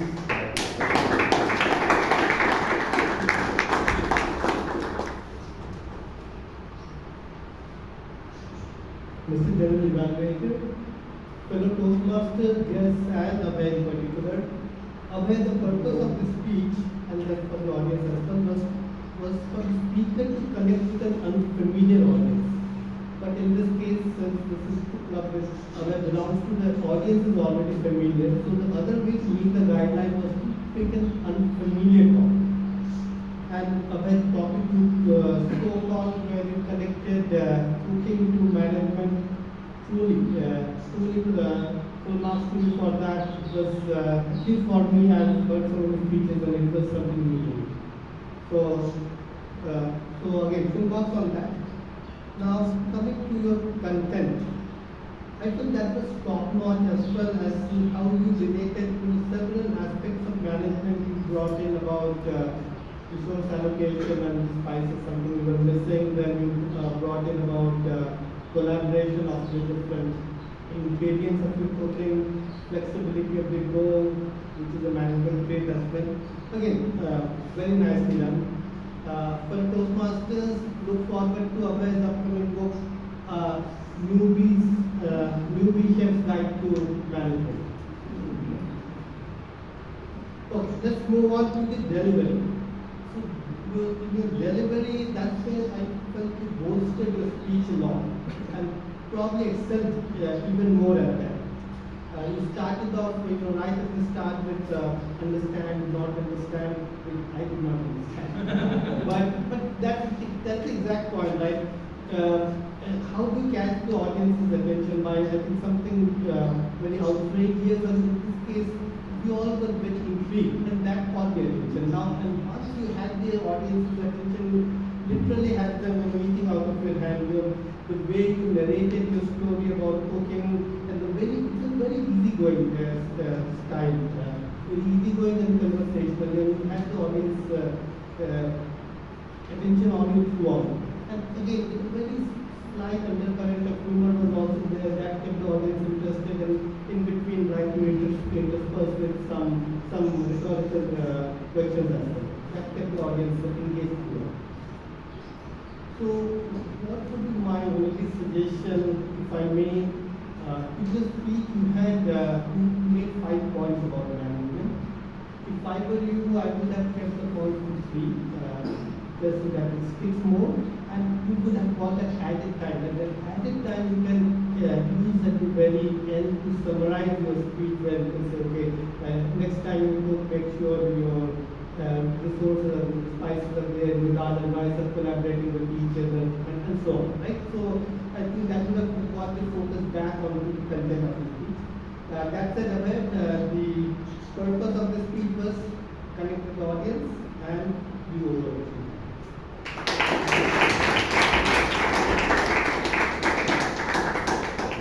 So I think once the objectives of the speech are met, I think there is nothing much you can add upon. So since that has been already met, I think it's a wonderful job done, and let's hear it both for the speaker and the evaluator. The third speech was from Toastmaster Pune, and we had Toastmaster Sheep evaluating. Welcome, Toastmaster Sheep.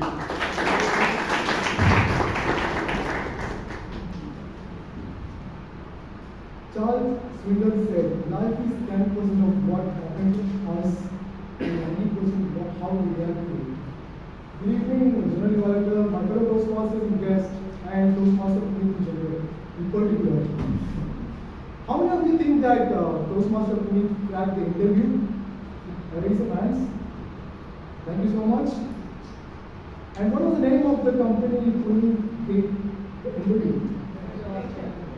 That says it all, yeah. A big congratulations to you. Clap for Toastmaster Puneet for cracking the interview. I know that it's extremely difficult to enact an interview session in 5 to 7 minutes. But you displayed that session with so much of clarity, so much of poise, and you were completely relaxed at the stage. And you selected one of the prominent Toastmasters to ask the interview questions also. Well done there. What I liked about your speech is there was a moment in the speech where he asked how do you handle the stress. So you, like Einstein said, in the middle of difficulty lies the opportunities, and you exactly said that I will take that as an opportunity, and that was a message for the audience. Number two was, of course, you had a relevance because again you told the audience that hospitality industry is the next big thing, maybe for 10 years. So you got in the relevance in the topic. And one more thing is, you came in a different attire here. So you actually use that as an advantage. And when the interviewer asked about that, you said, I will use it, I want to reduce the wastage. And there was an element of humor trying to add that. That's what I done.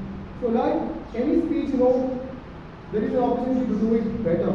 So the main thing what I would suggest is create a context. Tell the TMOD in advance, about the context, who is doing the interview and what are you coming for. That can actually save you a lot of time and create a lot of clarity in the mind of the audience.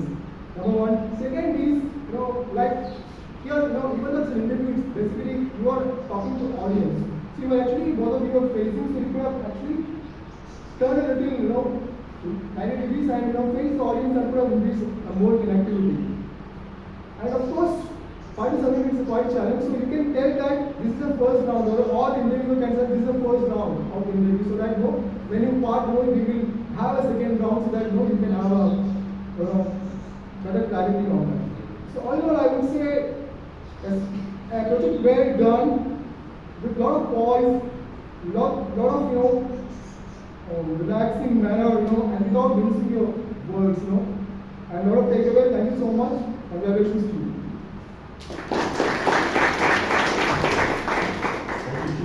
To add to what she told, which is possibly not, I'm not sure if you're aware, that Toastmaster Puneet came in at the last moment today afternoon to speak. I think under that circumstances, we can excuse the arrangements done, but at the same time, while I was sitting there, I think the voice was very muffled, possibly because of this lecture. So next time anybody is planning such things, as Toastmaster Sheep mentioned, I think it needs to be tested, how the sound carries across and whether people are visible. The interviewer was not visible to people on this section. So those are some aspects that should be considered. But I think considering that this was a last minute step in, I think let's hear it both from the speaker and the audience. The fourth speech was by Toastmaster Vishal, and we had DTM Lalit evaluate. Please do welcome DTM Lalit.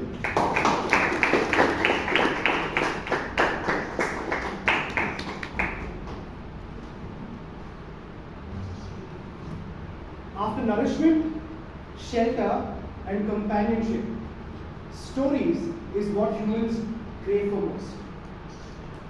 Good evening, Toastmaster Vishal, my target speaker, and everybody here in particular. What I'm going to do in terms of my evaluation today is not just an add-on for Vishal, but for everybody here who's attempting storytelling. Now, Vishal, when it comes to your speech, let me tell you what are some of the things that you excelled at. Let's take voice modulation. For 10 marks, I will give you 11 on 10. That's because you tick every single box in terms of voice modulation. Pitch, pace, pause, and most importantly, tone. You also had subtle humor, which got us giggling every now and then. That was incredible. To top that, your body language was excellent, apart from one thing, and you might want to watch out for that during my recommendations. Now, Vishal, what also stood out apart from these main objectives was your clarity. Your clarity could even give Shashi Tharoor a run for his money. Now, what are the areas of recommendation that can make you an amazing speaker, just like Shashi Tharoor? Number one, Vishal, I felt in body language you had eye contact, gestures, but what was missing was the usage of stage. When you're telling stories, I expect something called as characterization. For example, your best friend also had somebody giving him an advice. Who was this person? Mom, dad, teacher, or yourself? So to use that characterization, you could have used this part of the stage to become the advisor to the best friend. Second, you also used a quote by Friedrich Nietzsche, and you said the greatest purpose of life is to chase the unknown and to find out what it truly is. You know what was unknown for me as the evaluator? The name of your best friend. Until the very last, you never told me the name of your best friend. And I was wondering, who is this person, or did Vishal actually cook up this story? Until you use the name Achyuta towards the end. Now, what I'm trying to say is, in a story, the devil lies in the details. It's just like a painting. Without the brush of tinge of different colors, you will never get the full picture. Give me the details. Who is this character giving him advice? Who is this person, Achyuta? Where did he come from? What college did you study in? Where did he get placed? Everything looked like a monotonous, clean, clinical story. But it wasn't like a very impactful story. And finally, when you concluded, a small, subtle change can make all the difference. You said there is one takeaway in the story. If there's one takeaway, why use the word one? Just say the main takeaway for the stories, or the takeaway of the stories. It looked like as if you did not have any other takeaways. So tell me the takeaway, and then you went on to say, in conclusion, Friedrich Nietzsche said, it already looked like the conclusion, but you concluded again. It's like playing defense to a full toss ball, where you could actually take a free and smash it out of the park.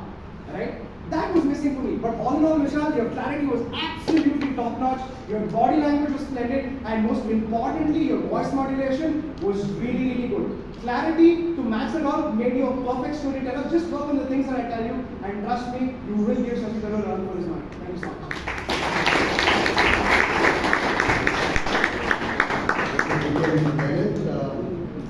That's no reason why, that's possibly the reason why we won the contest here at the club, and possibly at the next levels also. I think there's nothing more to add to it. I think that was the end of the prepared speech session, as well as the evaluations of the prepared speech sessions. And then we had a short break, and we moved on to, by the way, let's hear it for DTM Lalit as well as for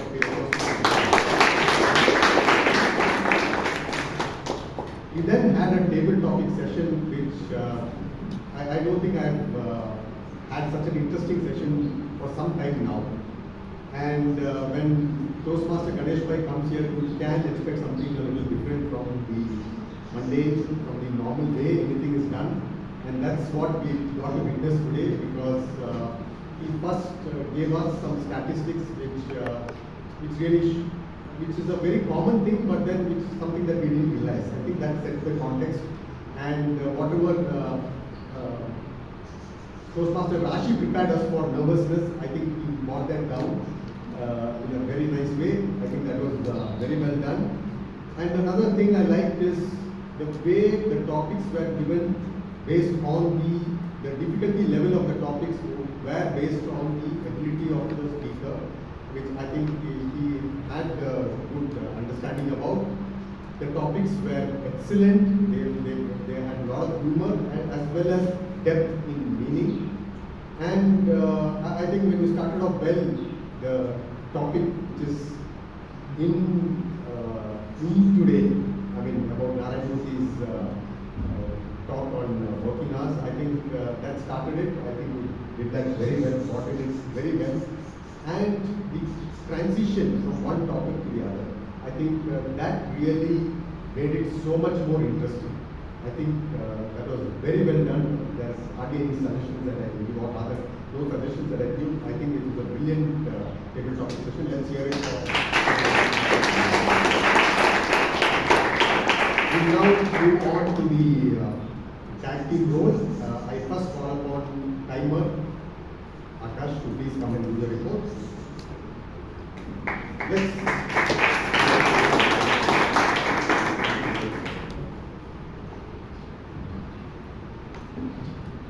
In my opinion, as far as time is concerned, this was an excellent meeting. This opinion is bolstered by the fact that everyone stayed within the required time limit. No one exceeded the time to read table topics or prepare speeches. In fact, I tried something unique of calculating the average timetable for the table topics. Any guesses? 1 minute, 50 seconds. So it was really good table topics wise. People exceeded the time limit I was expecting them to do. So I'd like to thank the committee for letting me take this role. Thank you, Akash, for that very crisp report. And next, I call upon Dr. Nisha for the art counter report.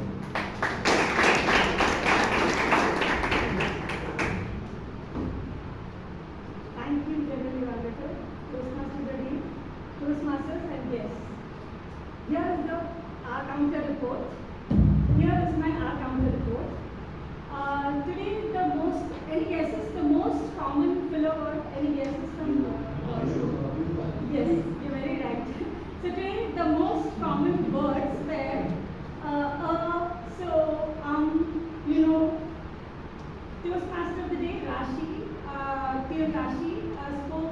had 7 ums. Toastmaster Srinivas had 6 ands. Toastmaster Puneet used 6 times. Toastmaster Ellen mentioned 6 times. Toastmaster Chirag used so 6 times in this table topic session.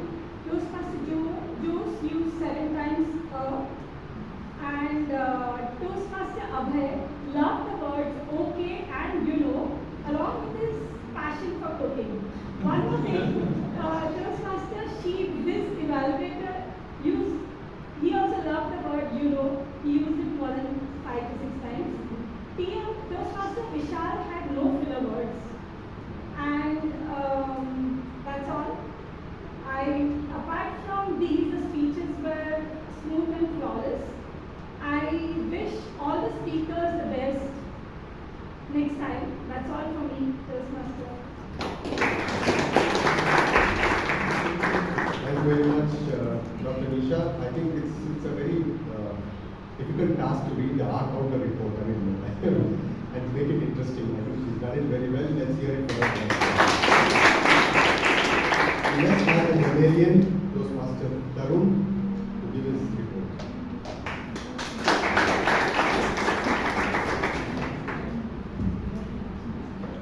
Thank you, Toastmaster Jose.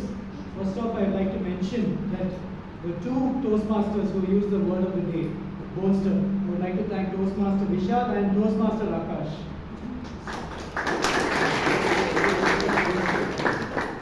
There were plenty of good usages in my regard. Let me take them out. You will come across several bridges along the way. Most valuable lessons cannot be taught, they have to be experienced. Until you don't add that water of collaboration, things don't work out. A good leader, like a chapati, must be flexible yet firm to do the job. I don't throw things away, I use them to their limits. He wanted to go off the beaten path and follow his passion. He was on his hero's journey. However, every hero faces struggles. Table topics is the most over-glorified and yet the most over-terrorized session. I am not lazy, I am a selective participator. So, nevertheless, there were some not so good usages which I believe could have been corrected. And here are the points. Attempted around the world flight could have been attempted a flight around the world. In a ballpark, it was in a ballpark basis of, could have been, it was around the ballpark of. Or it was around the figure of. He was always pushes me to buy a car, he insisted that I buy or purchase a car. And the reason that I feel, dear Toastmasters, that you should use good grammar and at least try to minimize your not so good grammatical usages is that if you do work on the right words, you will allow your audience to not just live your life, engage deeper into their personalities understand their thoughts, and with the right words, you might even allow your audience to fly. Over to you. That was a amazing report, wonderful amazing report with body language and vocal variety. Let's hear it once again from Toastmaster. Now the voting link is up, and the password, members please note, is evolve, EVOLVE, all small letters. And I thank you very much. That's the end of the evaluation session. While you cast the vote, I hand over the lectern back to the Toastmaster of the day, Toastmaster Ashish. A huge round of applause for our general evaluator for today. Okay, so because I missed the person who the story was based on, any guesses on who the person was? Yeah, it was Emilia Earhart. Okay, I now hand over the stage to Toastmaster Shashank.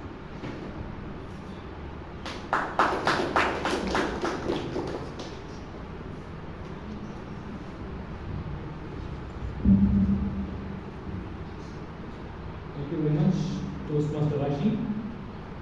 I see there are people who are still voting. I'll give you 10 more seconds to do so.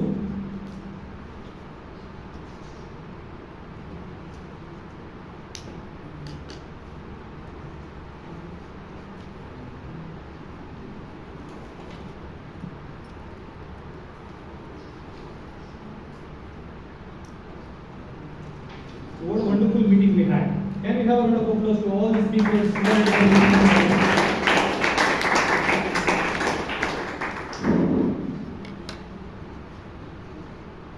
So, before I call out the names for awards, just want to share one information with all the members. Last Sunday, we started the second speech craft program for this term. We usually have one speech craft program. This time, because of demand and because of many members requesting it, many guests requesting it, we started the second speech craft. Thanks to Jose and Priyanka, the coordinators for the speech craft. This time, committee is managing it. So, for guests, if you want to know more about speech craft and how you can improve, please reach out to them. Probably the next time the speech craft happens, you can register in advance and be ready for it. Time for awards now.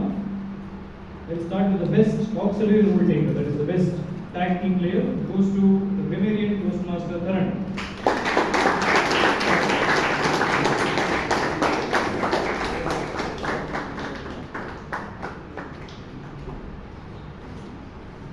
The best table topic speaker, any guesses?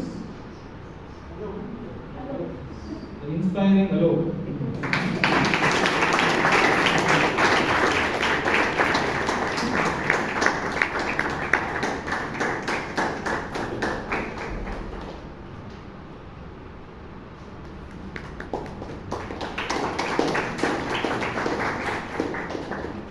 The best role taker award goes to our table topic master, Toastmaster Ganesh.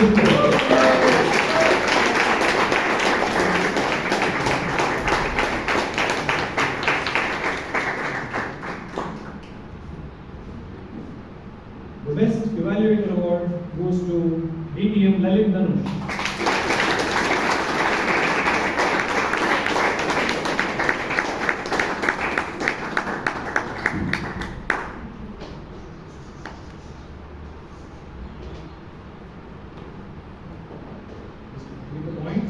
DTM Lalit will be representing our club in the area level contest which will happen on the 25th of November at Trellix software. Location and details will be shared soon. We request you all to come and motivate our representative of our club Lalit for both evaluation and table topic contest. The best speaker award for today goes to Toastmaster Vishal.